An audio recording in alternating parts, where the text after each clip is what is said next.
topics and opinions expressed in the following show are solely those of the hosts and their guests and not those of W4CY Radio, its employees, or affiliates. We make no recommendations or endorsements for radio show programs, services, or products mentioned on air or on our web. No liability, explicit or implied, shall be extended to W4CY Radio or its employees or affiliates. Any questions or comments should be directed to those show hosts. Thank you for choosing W4CY Radio.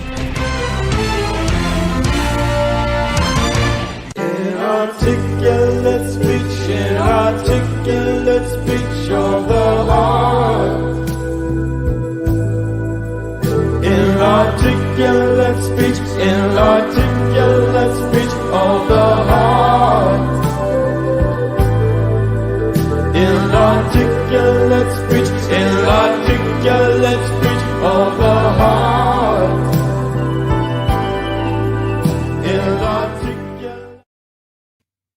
Hello and welcome to It's Your Voice, the show that hosts enriching conversations in diversity.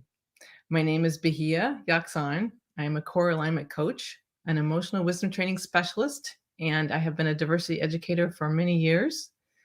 And I have designed programs and coach individuals and groups that address habitual patterns of thinking so people can recognize patterns and shift out of them and develop new ones.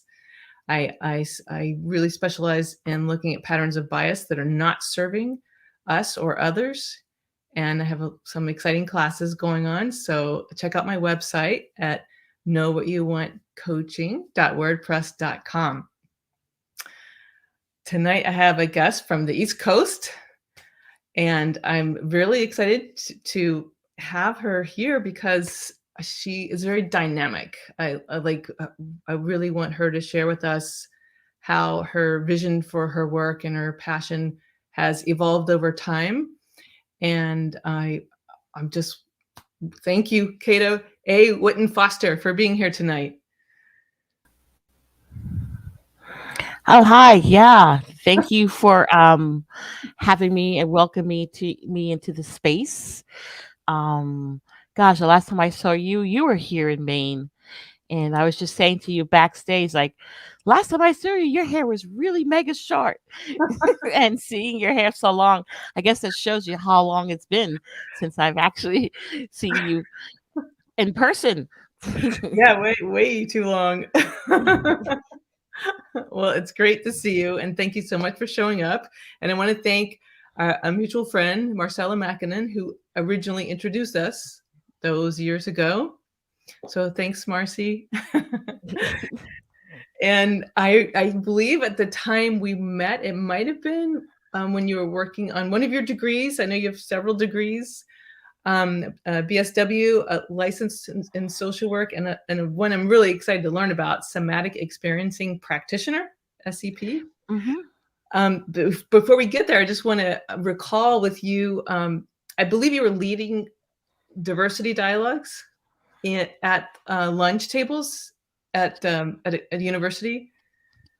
Yeah, so that journey was in my undergraduate year. I was an undergrad. I started my education at 32 as a single parent in the Parents and Scholar program. And I really think that's important to mention because through the Clinton Reform Personal Responsibility Act of 97 or 96, something along those lines, there was a big welfare reform and they were doing state block grants. And I believe it was Milwaukee and Maine were one of two states that decided to do these matching block grants and create this program called Parents as Scholars. Mm-hmm. So these were people that were eligible for social services, for welfare, that could have this option to go to school. Because the idea was that education would then break the poverty cycle, right? So I'm a graduate of that, and at the University of Southern Maine. And the program you're talking about, Dialogues and Diversity, was also my graduate thesis project, which I presented the paper in Black New England Conference and Thinking Matters, and I can't remember some other platforms. They're on my resume, but I can't remember now the names. And there was Rebecca Sakabeeson, who now she's a doctorate, and she teaches in Canada, and she was the founder of Diversity and Dialogues. And so I was a student ambassador. We were called Diversity and Dialogues ambassadors. Hmm. And just basically what the idea of the program was to create these opportunities where diverse student identities could create these mini skits as ways to engage the audience around issues around race, ableism, learning disabilities, sexual orientation. And that was it. So we had maybe, I don't remember exactly, maybe up to 10 of us that were trained in that. And that became um, where my passion sparked for um, diversity work. Today, we call a lot of this work racial equity work. Um, there are, before it used to be multicultural, that's what it was, multicultural. And now it's like diversity, equity. And now we have equity officers and racial equity officers. It's kind of interesting. We're still trying to figure out the same different words, just like we're still trying to figure out in the Black American experience, actually, copper people, Aboriginal experience. Um, um, it's funny how we're still this. There's been this confusion for us around who we are. Um, Black, Negro, mulatto, blah, blah, blah, blah. But that confusion is deliberate. Just like I often have to remember, living in the state of Maine, an all white state, is deliberate. So I don't know if I answered your question, but that's what dialogue and diversity is, and that set me on a journey in this realm of critical multiculturalism, critical race theory. I remember as an undergrad, I was introduced to critical race theory when nobody was talking about it. And I would write my papers from this perspective in every subject, particularly because it was social work. I thought it was very appropriate. Um, so that journey has been the trajectory of where I'm landed today, particularly with the work that I'm doing today. Well, thank you. I didn't realize that the dialogues and diversity included skits, like building skits to. So, for example, one skit particular, because we used to do these little skits like my hair, dreadlocks. And the skit was very simple but very effective, and we would have a skit, maybe there was 3 of us, and the skit would be me, a student in school. And by the way, these skits were grounded in the environment of the campus of USM, so they weren't like these arbitrary on the street. They were about things that happened or were happening on campus. So we use these real life examples. So I'd be talking to a peer with my book, and the person would come up to me and grab my lock, like, okay, I'll be, oh, you have locks, your hair is so nice, and start touching and examining it, right? And so the skit would be me being in horror, and then it would freeze, right? And then we would face the audience and ask them, what did you see? And Rebecca was really good at facilitating that dialogue. In fact, it was her facilitation style that helped me learn how to hold space with integrity and respect. And before there was terms like white fragility, for example, she was already calling out these types of behaviors in these presentations, and these I guess they're presentations. So that's another piece that I learned from working with Rebecca Sack-Beeson. Wow, and it's kind of sad that we're still doing the same work is still so necessary. But what's great, isn't it though? And isn't it though, when you go back and you start reading the works from 1600s, 1700s, it's still there. I was reading a book, The History About Black Millionaires. And those, it's still there. So the piece that's really interesting today that I talk about today, if I may, is it's a lie that white body culture, dominant culture, does not know what they're doing. In fact, that culture, that mindset is very much what's problematic about the race relations and the equity relations we have in America today, right? Because still from 1642 up to whatever now, and you're still singing the same song. So I just bring it up because now it's like I no longer say I no longer agree or work from that premise that you don't know. Actually, you do know, and it benefits you to continue that behavior. So it's really about you. It's not about anything I'm doing. In fact, when I walk into the room, it ignites because everything in your nervous system, now I'm talking to you from a somatic experiencing practitioner mode, everything in your nervous system is reading, Mm, sensing. You don't yeah. have words, but you're acting from this visceral, deep Yeah. space that you have no idea what's coming up. But yet you look, but F word, when I come into that space, it threatens. And you have no idea of the fight and flight that's Yeah. happening in your body as a result. Yes. I really appreciate that. I love the thinking that what you're sharing evokes, like, and it's a good contrast to the idea of that those of us with white privilege are walking around always unconsciously. It challenges that concept. I definitely think um, there I can definitely still be oblivious. I know there's different stages of racial identity development. There's Mhm, different stages of awareness, mhm. models for different levels of learning. And one reason I love this show is I really learn something else every single week. And I really pray and hope that any listener or viewer is also learning with me um, every single week, because I think we can also become more and more conscious. Absolutely. And I find that I, really and joyful. I really find that like a joyful experience. It's like stimulating and learning. And yes, there we can feel threatened at first by change. Like change can make us scared or nervous. And anyway, go ahead. oh no, it's okay. So what I do want to jump into because you were excited about, and I like to share. Um, I don't really claim that I'm a somatic experiencing practitioner. It's part of my wheelhouse training, right? It's just like I don't claim. So I have a bachelor's in social work and a master's in social work, and then this training. Plus, I have my Kripalu certification. Um, all these are things in my wheelhouse that help me do the work that I do with Ready Set Thrive, right? Um, uh, so base this real quick.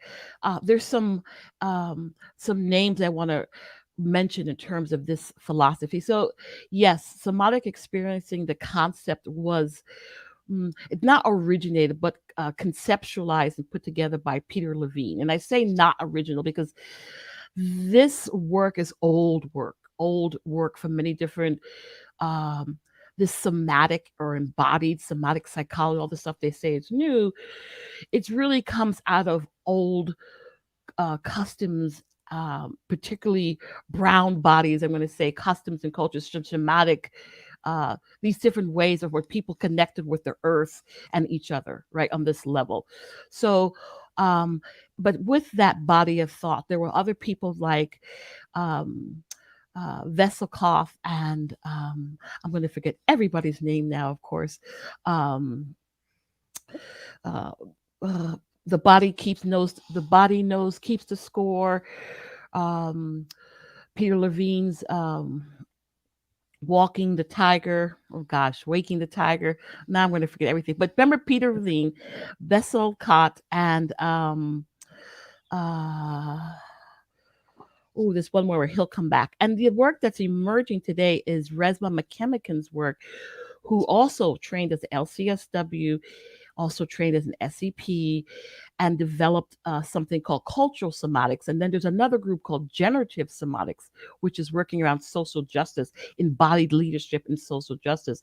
Resma McKemmican took the work to another level with racial equity and cultural somatics, which brought it into the racialized embodied trauma. So like, in the SCP world, we learn basic stuff around trauma. And a lot of the work is around what I would call single episodic experiences, like earthquake. And I'm going to go from one extreme to like earthquake, natural disasters, a rape, um, ooh, an accident, an illness. People don't think of trauma as being having maybe your wisdom tooth and how traumatic that was for you.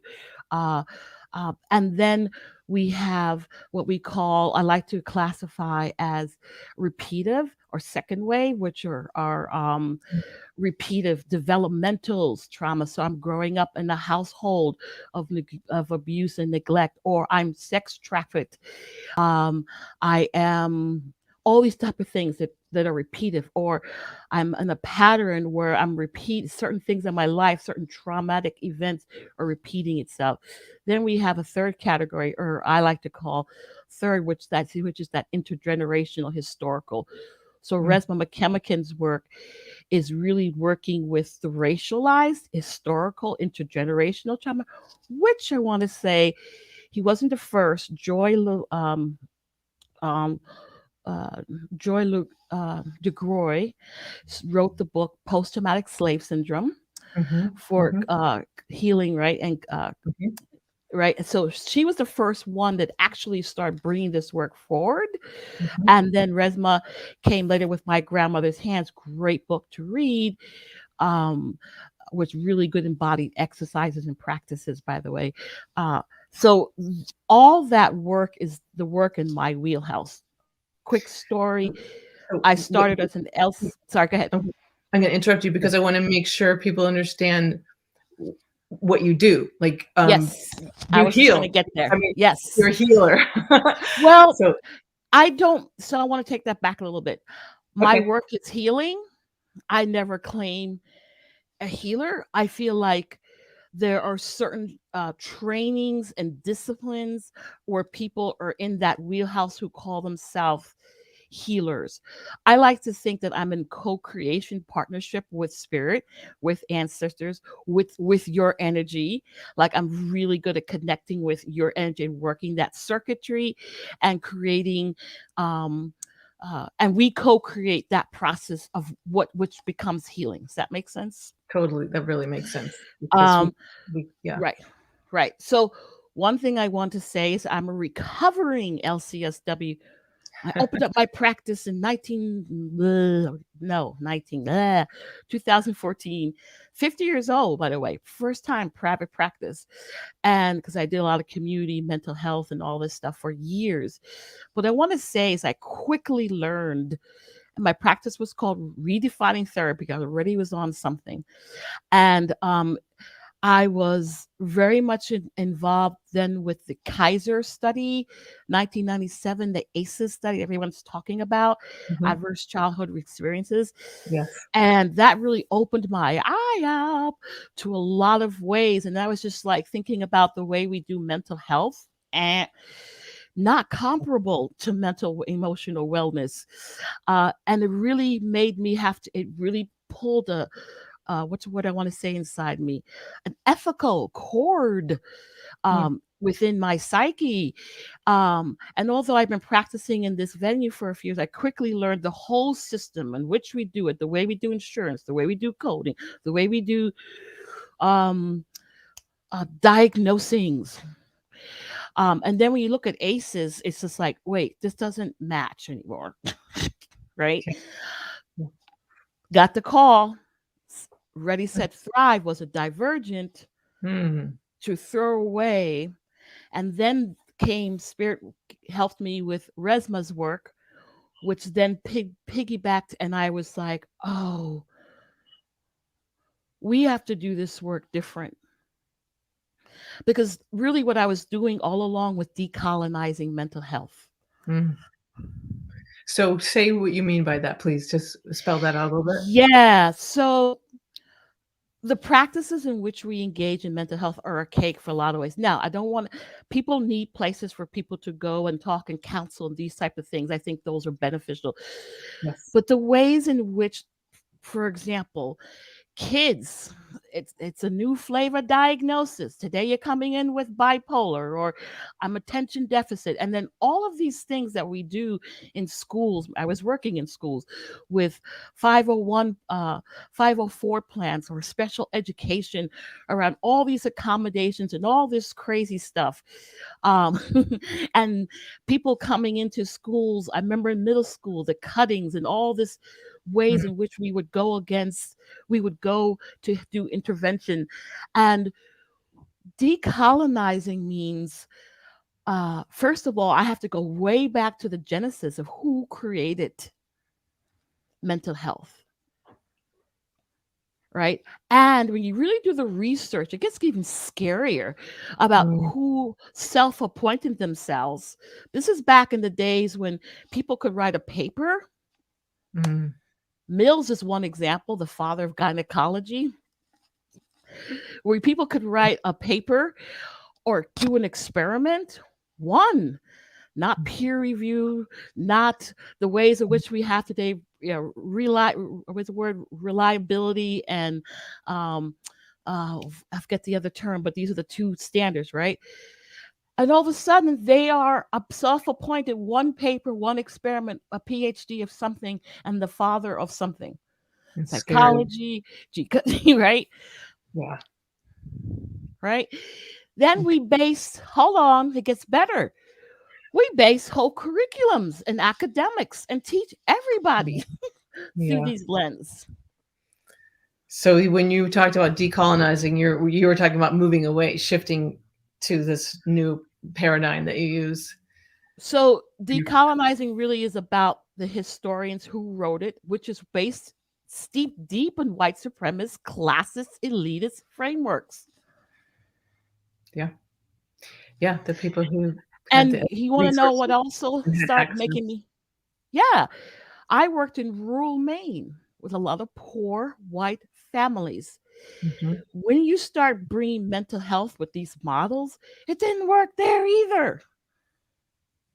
Yeah, class is a huge part of a person. Yes. Yeah, socioeconomic class. Yes. Mm-hmm. And it would break. I would engage with people as human beings. Now, some of this I remembered when I did some of my rural work in the mountains of Dominican Republic, social work. Some of this just had a little time there, but that taught me so much about meeting people where they're at, and then their environments, and really working it from the inside out, rather than coming with this blah, which never works.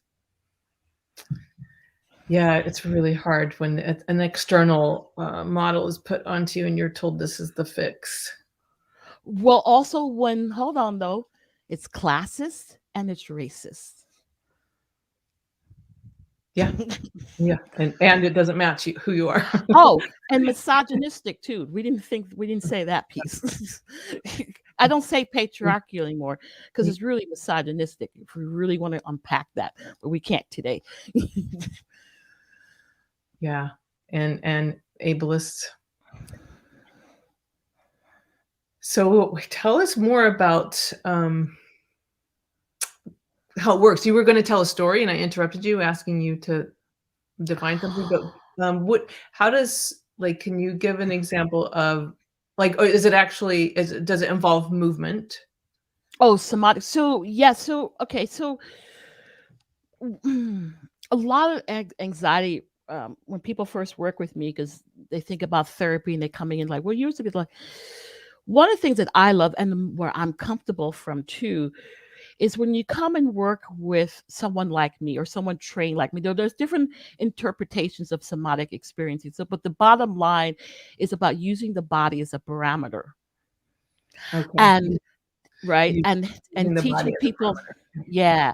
And teaching people different skill sets to help them recognize the internal messages that are coming through. You're really teaching your body how to start communicating from the inside out with your nervous system.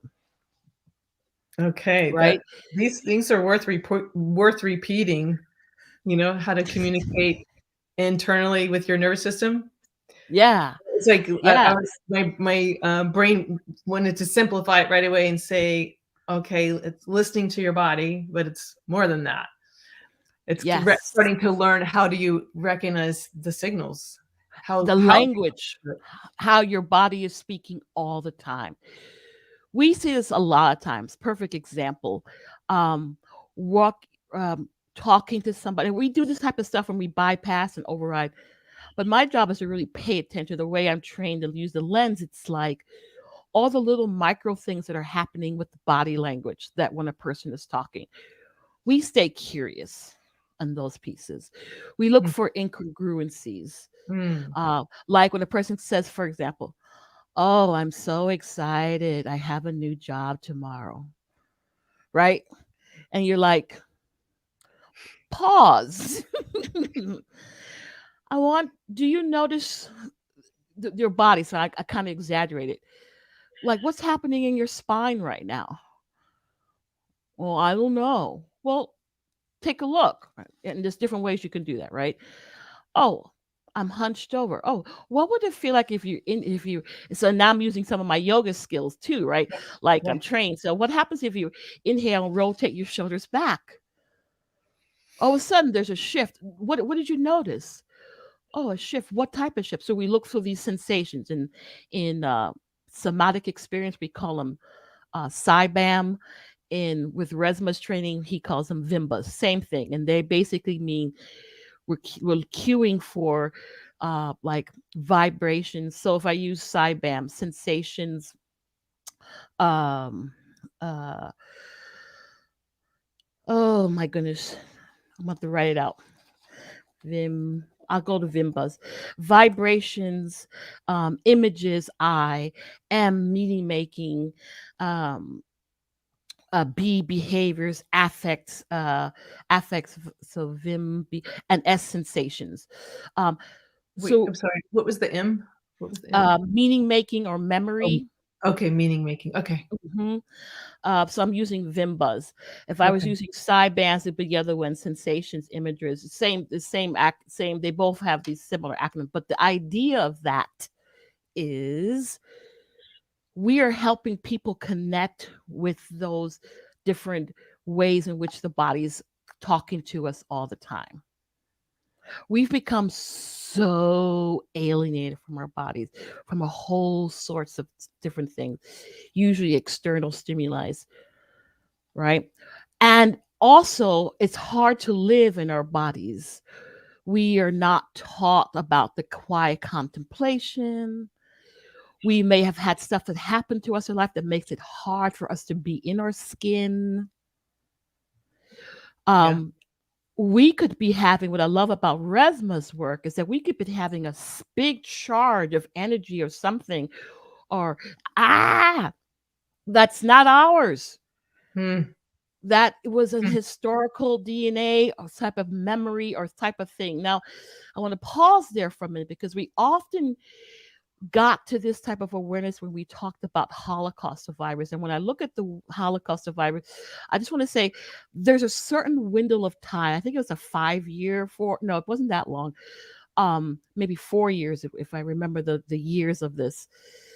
And what I really want to have people drop a seed. Imagine that for 300 years. And I'm talking about this as relates to the indigenous bodies of this country. And I'm talking about black and brown. And the indigenous bodies are people who, if you really understand and know who indigenous people were in the beginning, these are pictures of this. Uh, they were very dark, darker skinned than I. Um, broad nose, a lot of times thicker hair. Um, um, a lot of times, the way we see Native Americans today is a very Europeanized, or way we glamorize, like this uh, sharp nose, high cheekbones, and straight black hair. That was not representative of the early native indigenous people here. A lot of the Aboriginal copper tone people looked more darker in complexion. And the reason why I'm bringing this up is because a lot of these were a lot of people who were enslaved Africans also came out of this background. The narrative I grew up believing all the time, but I knew in my heart in the 70s, this is how spirit works with me. I started wearing my hair in two braids. I felt very, what we would call Native American, but I felt like I was perpetrating. And today, at 50 something, recognizing and seeing how much that's been true, Muskogee roots and all these pieces. I don't want to go off a tangent, but what I'm trying to say is that long history, if we compare in the bodies of Black and Brown Americans, now we got to talk about white body cultures, because white body cultures too have been colluded in this history, starting back from the landings of Plymouth Rock and Christopher Columbus on all 1492, all of these. And we have to think about all this. And one person who's really great about this is Joy DeGroy's work, Post-Traumatic Slave Syndrome, the collective healing, how she talks about this is a collective and enduring history. So in the Americas, we don't escape that. And I just want to say that for a moment to let that land, because this is why you hear terms about the African Holocaust in America. I don't know if that name is exactly representative. However, if we think about the Holocaust in Nazi Germany and the research that we've done, extensive research around the siblings and the children and the grandchildren, we have to apply that to 1492 to 2022. Come on. Absolutely. I just want to respond to or add the violence goes in all directions. Just spiritually, emotionally, maybe somatically is the right way. I don't know. I'm just learning that word. Because I mean, so much of my work is helping people who look more like me understand their own trauma and how we've all been affected by being a part of a consciously unconscious, I think maybe it took a certain percentage of people to keep perpetuating it. And to make my point, it doesn't matter like what percentage, there's always a lower class who don't feel privileged and don't have the same privileges as people with resources. But my point is, there is definitely we were part of it.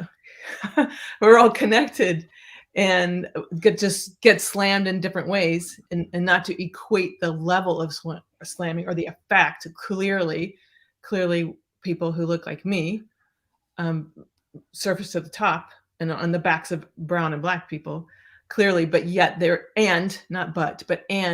absolutely. I'm trying to underscore what you're saying. In fact, recently was with a U.S. history students reading an article written, I think it was in 1890, by a white American soldier who when he was, I think, 80 years old, who was finally able to address the horrible, more than guilt. Guilt is just like the tip of the iceberg. Mm-hmm. But he had grown up as a white person in the woods in the South, in the Tennessee area, and gotten to know indigenous people as a kid, learn the language. It's just fantastic testimony. And then later on, as a young adult, had become a soldier in the American War, and his job became part of the Trail of Tears. And he barely survived that spiritually, like it just was, Hmm. let's say, not literally killing him, but what seeing 4,000 at least indigenous people be killed and die all along the way was just totally killing him. Absolutely. We none of us escaped that. And that's why I love Dr. DeGoy's work, is that Joy DeGoy's work is because it really put it into perspective of the collective healing and enduring. Today we still. So I want to back up a minute. I love how you're working with white body, because I'm working with black bodies. I particularly focus with black women. Why? I can come back to that, but that's so I work in that wheelhouse, right? I'm no longer working. um and I'm so glad to hear you're doing that work, because I think that's the way this work needs to be doing this, right? And then we can create and then when we create to come together circles, there's equity, right? To and which allows more capacity, which is about this work in nervous systems. We're talking about building that capacity to hold the charge of the space. It's really about holding the charge.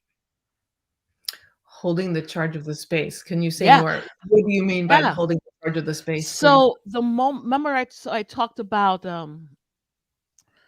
you know it's a classic scenario. A black person walks into a white space, whatever. There's a charge. This is why we talk about Vimbas, Cybands. It's so we don't know it. We got a vibration, we got a meaning making, we got an image. All this is happening. There's a sensation coming into the space. Bam. All I do is walk in the room and I can feel it. Mm-hmm. And white bodies feel it too, but the difference with white bodies is that they try to pretend like they don't feel it. Yeah, there's a lot of energy spent trying to feel like, oh, this can't be happening. That's not happening. Right, I'm right. And there's a lot of different ways that it happens. Either like, and sometimes there's the over like, oh hi, I see you stuff, to yeah, try to like, and it's just like, ah, compensate, right, like, right. trying to And compensate. then the other side is whatever, the meaning making, like, oh, let me follow them in the store. What do they do? Whatever, right? These type of things. And the other ones are just like, I don't know, or I don't see you. I don't see you, Yeah. race. I don't see you. Um, there's always reactions. And so that's the charge that's always in the environments. So our nervous systems are already coming in jacked. But if we're doing our works, and this is why I like embodied frameworks. So you talk about you doing this work here, I'm doing this work here. What I'm doing in these embodied frameworks is helping people to recognize those sensations and how to support themselves through it. So let me go back to a tangible example.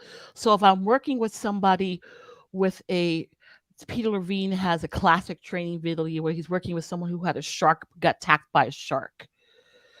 And he has them tell the story, and he's watching the body language, and he notices that they're doing something like this. And what they're doing is their body is remembering that the shark was over the left shoulder. They're not saying Yeah. it, but they're like, Yeah. so he'll hone in on that, for example, and have it slow down. What's there, and then that becomes unpacked, and you start to see all this stuff and this holding and all the stuff that comes, right.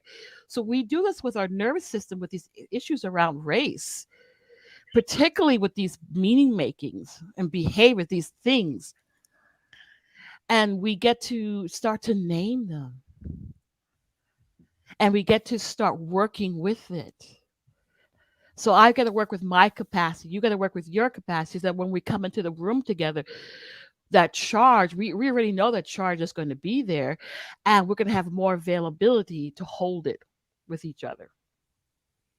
I love that, more availability to hold it with each other.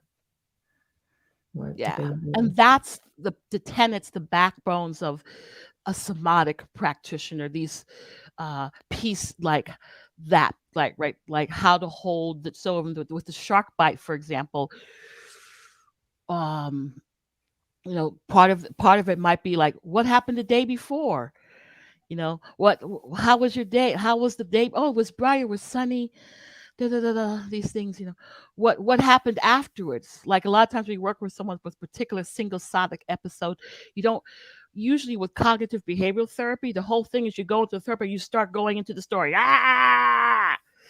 We go, eh. Let's condition. Let's talk about before. Let's talk a little bit about after. And we wait for cues for you to go into the story, let the story tell itself organically from the condition. Now you got people who come in, for example, who are what I call trauma dramas, who come in already, and even that work had to be able to slow it down and even hold the charge of that. How does that translate with black and brown people? So a lot of times black women particularly are over categorized as the angry black explosive woman something. That's 400 years of shit in her nervous system. Yeah. That if you as a white body is not tempered, it's going to blow through you like dirty pain, and you're going to be like, they did something to me. Yeah. To like not only hear it over and over and over and over and over and over again, but to have it in your DNA, so to speak. Right, and you need to metabolize that. That's like there's a lot of work that which we do. So back to my work, when I'm working with individuals, particularly black women, there's a program I call Have Iona, which comes from the play of the Geechee Gullah Iona, a name which comes out of the movie Daughters of the Dust. Julie Blass, Mm. and she uses the name Iona to represent when the people first had their daughters, they called her Iona. And if you know that dialogue, it was really like, I own her, my daughter. Think about that as free people. So I use that term, I own, I borrow that term as a way for black women to start owning them, their stories, their bodies, their experiences, that stuff. So there's that platform. And I do somatic abolitionist work with white bodies. Not a lot, but I do some of it. Sometimes every once in a while there's somebody who's like, I want to work on this stuff. And so I do that. But my focus is really about black women and BIPOC bodies of culture. I do like support for DEI officers, diversity, equity, people who have got a lot of responsibility in these spaces. And so I like to be able to be in the background and help them be the best they can be as they navigate this work and know what places where they can discharge it and take it off, right? I work with students who find themselves as, and I say the word minority in this context, I'm talking about, there's less of them on a campus, or in a workforce and things. So I work with a lot of people, not just in Maine, but Canada, Texas. So these different places where these white dominant spaces are, and people are looking for some support. That's a lot of the work that I do. And it's amazing how we can. So there's a personal growth, spiritual growth, and then there's that healing work, which is around that ancestral trauma. So when you're working with ancestral trauma, how does that look different from like episodic or single episodic? Is Yeah, it the same but yeah? It's a good question. So it comes out first of all, we have to be trained to look for it. And again, Dr. Joy's work is so good. I remember one of her talks where she talked about the two mothers and there's a recital, and one of the sons is playing the violin or the cello, I can't remember, and the white and it's two moms, one white, one black, and they're good friends. And the white mama leads over to the black woman and says, "Oh my gosh, your son is really playing that cello well. He's just a bright, brilliant, whatever." She's just, la la la la la. And the black mom leans over and goes, "Girl, if you only knew that kid, to get him to study." Like, she's just like, da da da da da, like, ah. And the white woman's kind of horrified, like, "Why are you dissing your kid?" Is basically what she's thinking, right? Mm. And when she freezes that frame, um, now we're going into parental protection skills, and we have to remember Mm. that's an old defense mechanism Mm. to protect black children from being too much seen in the eyes of white people. Well, it's petrifying. Is that how horribly, sadly, tragically needed it is today? Oh yeah, you're right. Yeah, I have two sons that I raised in Maine, and you're hitting the yep. Well, I just want to note we have 4 minutes, Yes. so there's so much. There's We'll so do much. another show. We'll do another show. But I want to let you or ask you if you would.